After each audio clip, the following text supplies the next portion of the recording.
Hey, my friend. All right, are you ready for lesson number 3? Here we are. We're moving, right? We're moving towards, woohoo, healing and freedom of that pain. We got to address really important topic. So lesson 3 is, what are your patterns? What are your patterns?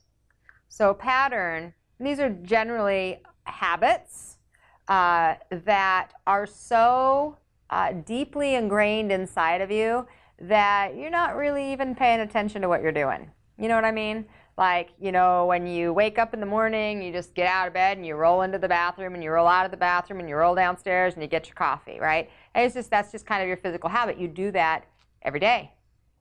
But you have emotional patterns, you have mental patterns, you have patterns that have been taught to you by other people that didn't realize they were teaching you patterns. Some of them, not so great. But remember, they didn't know they were teaching you. Because as a spirit in a body, you land in this body and in this family, and you just start learning.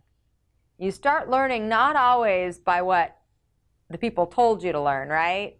It wasn't like, okay, do this and do that. A lot of what you learned is by what they did, not what they said.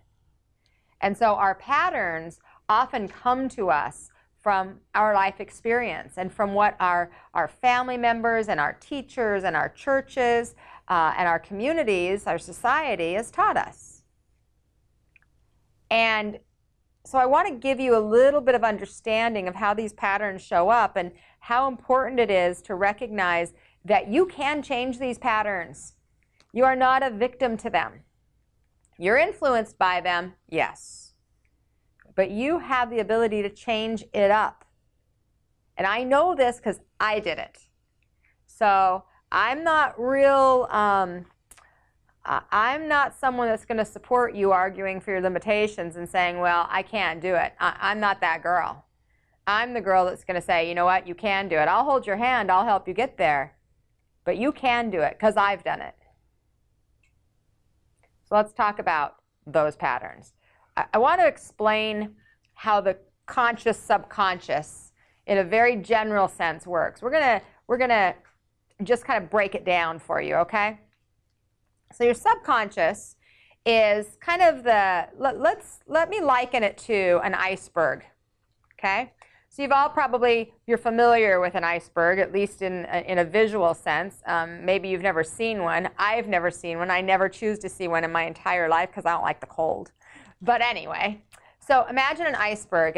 And with an iceberg, I think we have a tendency to know, right? We understand that whatever we see on the surface, so here's the surface of the iceberg, and we see that. That's like the conscious mind.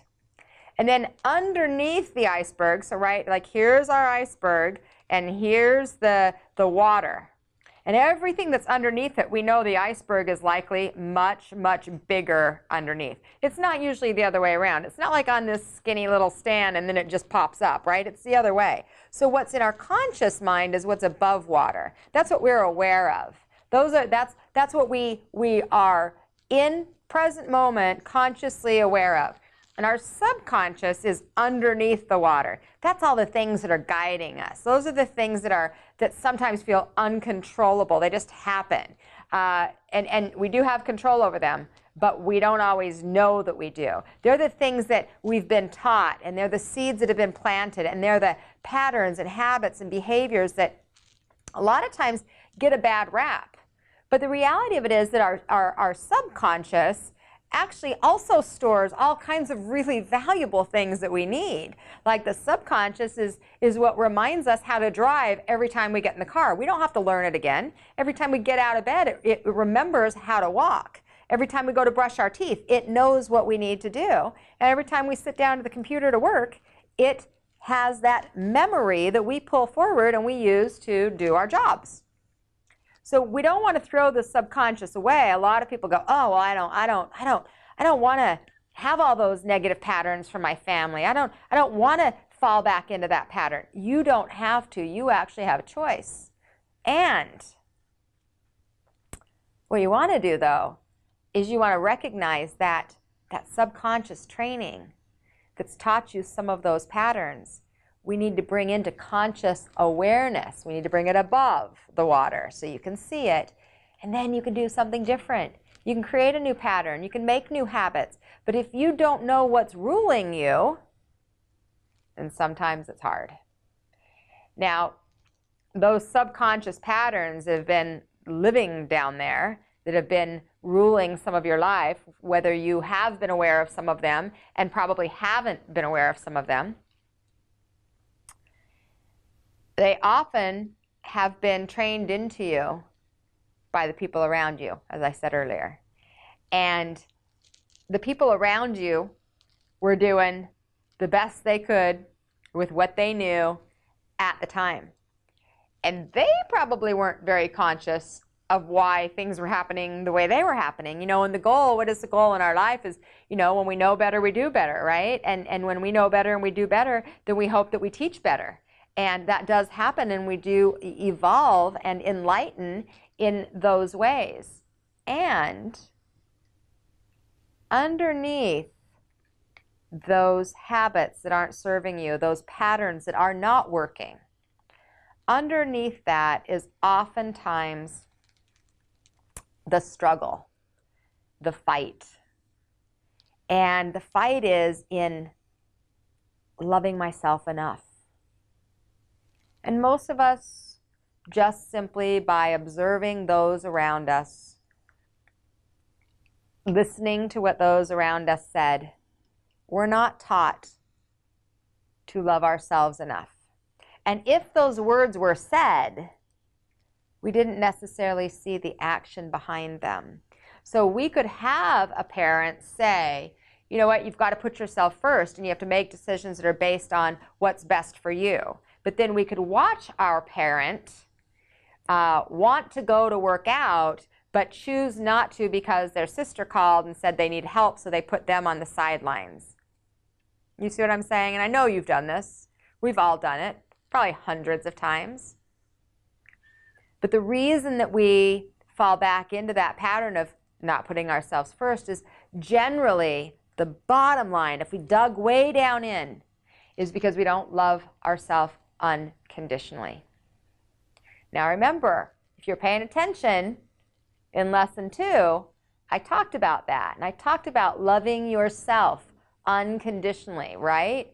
So when you love yourself unconditionally, you know your value. You know your worth. And in lesson 2, I also said, when you landed in this body, spirit embodied, that you knew who you were, and who you are is love. But oftentimes, as we let these patterns take over our life, and we're very unconscious, we're just kind of going through the motions, we're just doing what we do, we forget who we are. And those patterns start to take us over. What we've got to do is we've got to take our power back, and we've got to empower ourselves with our innate value, which is self-love. So I want to give you a little exercise to think about here. There's 2 words that sometimes are confusing to people, and sometimes not, but I think a lot of times they're identified a little bit different than how I would like you to understand them. The first one is self-esteem. So just write that word down, or think about the energy of the word self-esteem and what that means to you. So what does that really mean to you? And then let's take the other word, self-worth. And what is self-worth to you? And oftentimes when I ask this in a group of people, there are many people that think they're the same. And usually there's about the same amount of people, honestly, that think they're different. And what do you think? Do they feel like they're very similar, or do they feel different? And what I notice is a lot of times when I ask that question, I can see people like their energy is like their head, their heart, their head. Well, yeah, it feels, no, it's, and they don't really actually have an answer. Well, it's kind of a trick question. Kinda. Self-esteem is your perception of your value. Your perception of your value. Nobody else's. It's not based on anybody else, okay? It's your perception of your value. Self-worth is your innate value. Your innate value. So self-worth is you're worthy because you're here, because you are a spirit in a body. Simply, you're worthy. But self-esteem is your perception of that worth. And that is usually based on what we have learned about our value, based on what we've experienced, walked through, or witnessed in our lives. Now remember, when you were born, you're love, right? We're love. That's who we are. That is who we are. And when you're born, you knew that. You knew who you were. You knew that you were love. And self-esteem and self-worth, they were actually in alignment. They actually were lined up. You knew your self-worth, your value, and your perception of your value was spot on. I'm worthy. I deserve to be here. Come feed me. Change my diaper. Do everything I need. Take care of me. Sacrifice yourself. Like you knew your value. And then as life started to happen, and you started to get responses from people around you in different ways, you started to base your value on the way people responded and or reacted to you and what you did or did not do. You're a good girl. You're a bad girl. If you did this, you're good. If you did this, you're bad.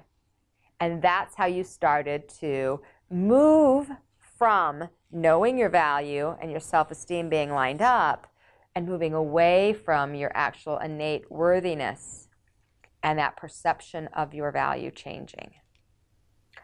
So we got to get back, right? We got to get back to knowing our value, living our value, right? Our perception of our value is that we are worthy and we are love and we deserve unconditional love and to love unconditionally, of course. So what do we got to do? Well, it's simple and not so simple. You got to retrain yourself. You have to choose to retrain yourself. And you might not be ready for that because you might say, gosh, I don't even know how to do that. And right now, I'm not asking you to know how to do it. Remember, I'm going to guide you through it. But what I am asking is, are you willing? Are you willing to look at your patterns? Are you willing to dig in a little bit and see where they come from and see how the environments and the people around you might have taught you things? Unknowing, guys, unknowing, unconscious. It wasn't intentional. So this is not a go blame my parents, go blame my society and community thing. Absolutely not. Actually, it's more about take your own responsibility and say, you know what? I've been feeling pain. And I want something different. And because I want something different, I am willing to dig in and look at the pain, see what it represents, look at the patterns, and start to allow myself to see that I have the ability and the power to retrain myself and to move some of the subconscious thoughts that have been living underneath, and I'm willing to bring them up. I'm willing to shine the light on them. I'm willing to bring them into my conscious awareness in the light so I can see them. So my question for you is, what are your patterns? And are you willing? Are you really willing?